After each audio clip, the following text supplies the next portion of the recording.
on. So many games going on. Against Georgia, yeah. They solid win against Georgia, close game against New Mexico. That's the one I was thinking to start.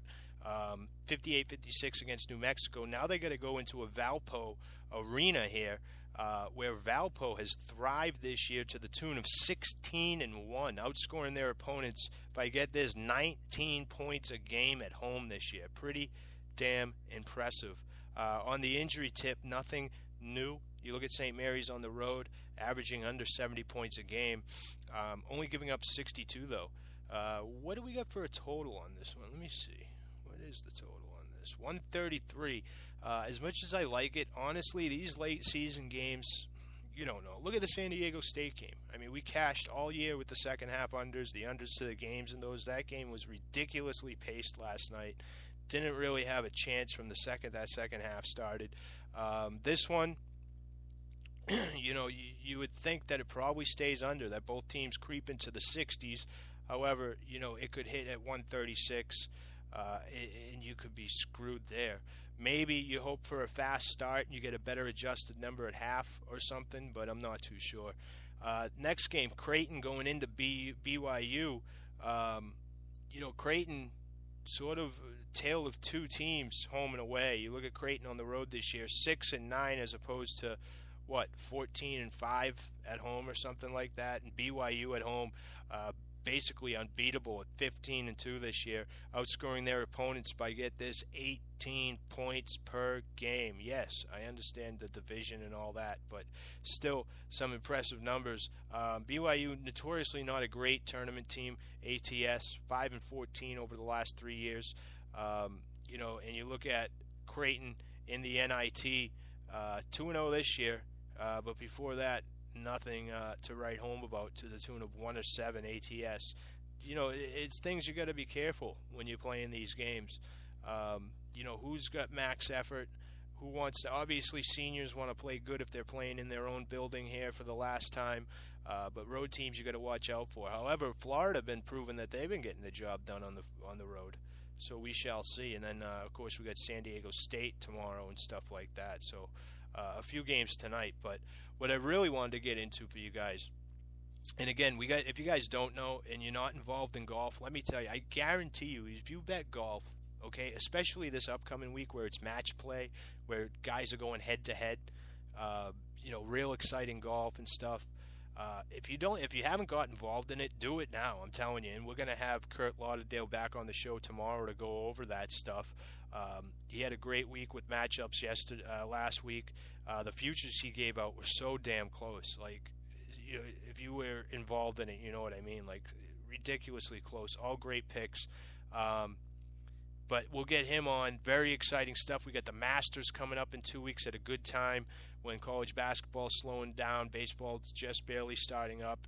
If you never bet golf, this is the time to do it. You can make good money lines, and we'll dig into that stuff as we go. You look at Philly going into Columbus tonight. Interesting matchup.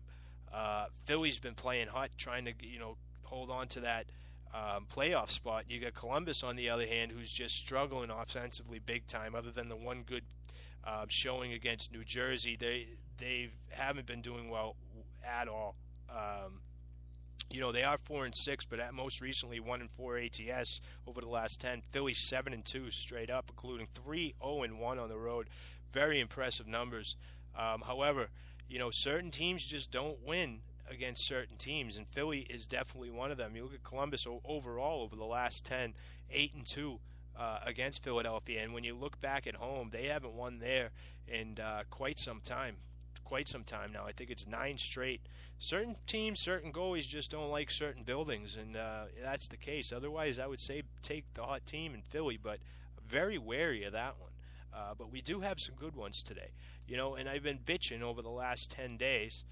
Jeremy Denson, Kurt is awesome, yes.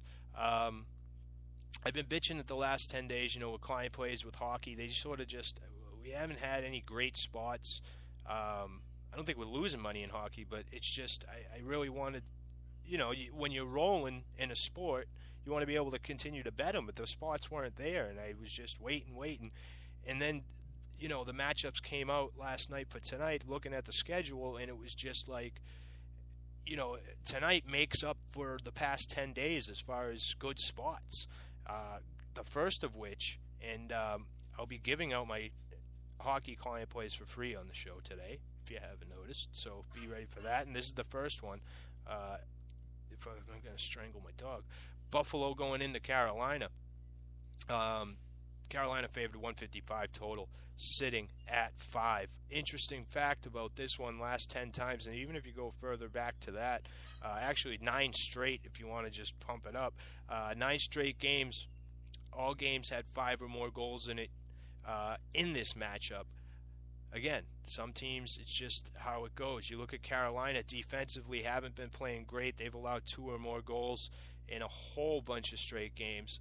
Buffalo, on the other hand, can be hit or miss.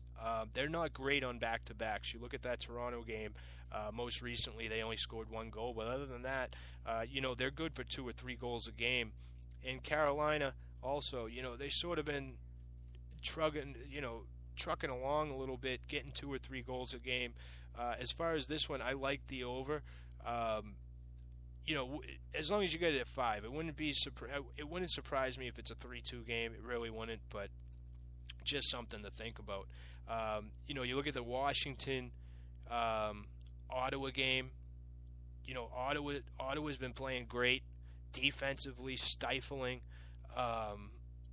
Playing. I think they won 3 of the last 4. Washington's been on a tough schedule. They come back from losing out west to LA, San Jose.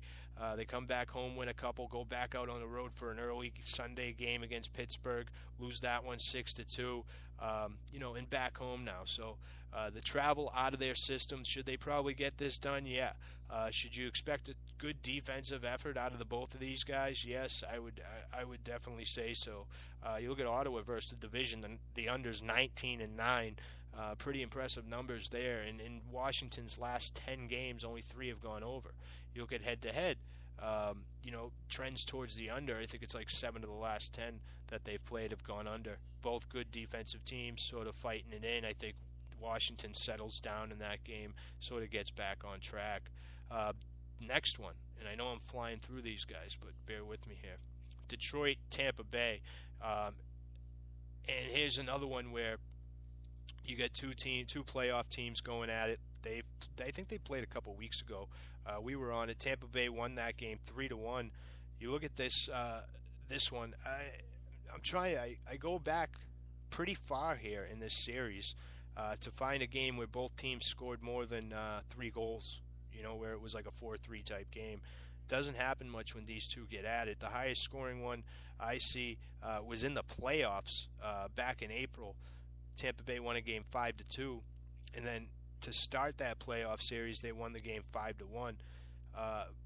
Both teams averaged 2 goals, exactly only 2 goals a game in their last 15 against each other. Was that another run by Tampa Bay, or is this thing all fucked up? I think it was. Fuck me. So Detroit's defense been playing great. Tampa Bay, after being one of the hottest teams in the league, they do have 4. You son of a bitch with this bet. You gotta be kidding me. And the thing with this, and I tweeted it out. I didn't do it like an idiot, but I get it. You get Cuba at plus 160. It went all the way to Tampa Bay at plus 100. So you could have hedged out of it completely and had a free, 60-cent bet on Cuba, but it didn't happen. So what can you do? Sometimes you win some, you lose some, right?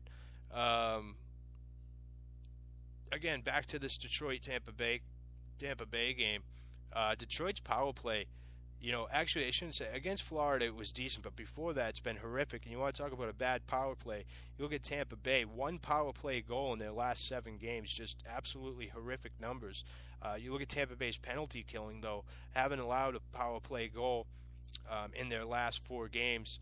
And you look at Detroit, only allowed 1 power play goal in their last 4 games. So, short-handed, both teams sort of not getting it done. I would expect if those trends continue, you don't see many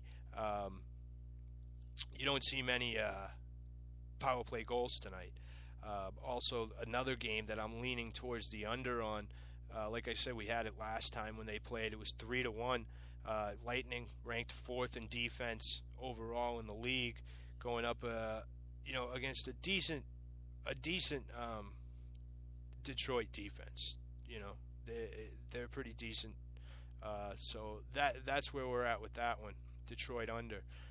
The Ducks going into Montreal. Montreal basically puts out, a not even a professional team at this point. The injuries are just ridiculous. The season's over for them. Subban out, of course. Price has been out forever. The list goes on and on and on and on. And now, they just came from out west not too long ago where they got their asses handed to them. And, they've been giving up 4 or more goals, it seems like, every single game, Montreal. They gave up 4 to Calgary, losing 4-1. They lost 5-0 to Ottawa, 4-1 to Florida, 4-1 to Minnesota. They snuck a win 3-2 against Buffalo in overtime in there in Buffalo's second game of a back-to-back. But other than that, it's just really bad. And, of course, Anaheim, we know how good they are offensively and defensively. It's just a complete mismatch. I sent this line out at 160. Biggest play of the day. I don't often lay the juice. You do have to sometimes in hockey. Oh my God, this is getting a little out of control. I think the coach just told him to bunt. But either way, you look at this, and the writing's on the wall here. Anaheim should go in there and kick some ass tonight.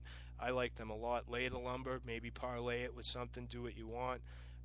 But that's where I'm at with that one. Vancouver, Winnipeg, I really don't have much in that one. Sorry if I'm boring you we're almost through this. But the Kings in Minnesota, I do like a lot. Simple fact, you look at, over 10 matchups, well over 10 matchups. A team's only scored more than 3 goals once. It's a single team. Minnesota did it. They beat LA 4-1. LA beat them 4-0. Other than that, none of these games have gone over 5. On average, in the last 10 times that the Kings played Minnesota, the Kings average 1.9 goals a game. Minnesota averages 1.8. If you don't know, that's horrendous. Not to mention the Kings coming off of the first night in Nashville, they get a loss right after a nice winning streak. I don't know how motivated they are for this one. You look at Minnesota, they're still fighting away. I expect more of the same here. Low scoring affair here. I just don't see. I don't see this game going over 5. I just don't. It's another good play. Edmonton, Arizona is another team that just owns another team. Arizona in the last 10 haven't lost to Edmonton. You can go even further back than that. They haven't beaten them since they were the Phoenix Coyotes. Edmonton just can't beat Arizona for whatever reason. They just actually played about a week and a half ago in the same type of spot here. Arizona was actually plus 150. It was a client play we had, plus 150 up in Edmonton. They won 4-0. It's just one of those things. They averaged 4 goals a game against Edmonton over the last 14 games. Edmonton averages 2 goals a game. Shots on goal, not really. Power play goals, they double up on penalty killing. The power play for Edmonton against Arizona is non-existent. All good numbers point that way. You got them at a short number at minus 125. I like that one. So between that and Anaheim in a parlay, maybe. The Dallas-Chicago's always a good over. But I like, and then St. Louis. There's another great trend with this one. These guys always play high-scoring games, always. San Jose averages 3.7 goals a game against St. Louis in their last 10. St. Louis has averaged 3.5. That's over 7 goals right there on average. And it's at 5. I hate betting St. Louis games, but damn, that's a good game. I mean, that's a lot of games all in one day. And if I'm never all about that many hockey games in one day, but between the St. Louis over, Arizona money line, right? You can even throw in that Dallas-Chicago over, but then the Kings Minnesota under, right? The Anaheim Ducks, even Detroit Tampa Bay under sort of, but Buffalo over, another big one, A lot of good spots today in hockey. What the hell just happened there? 0-2 count. Did he get thrown out? Oh, he's safe. Fantastic. Anyway, this is not going well right here, I'll tell you that.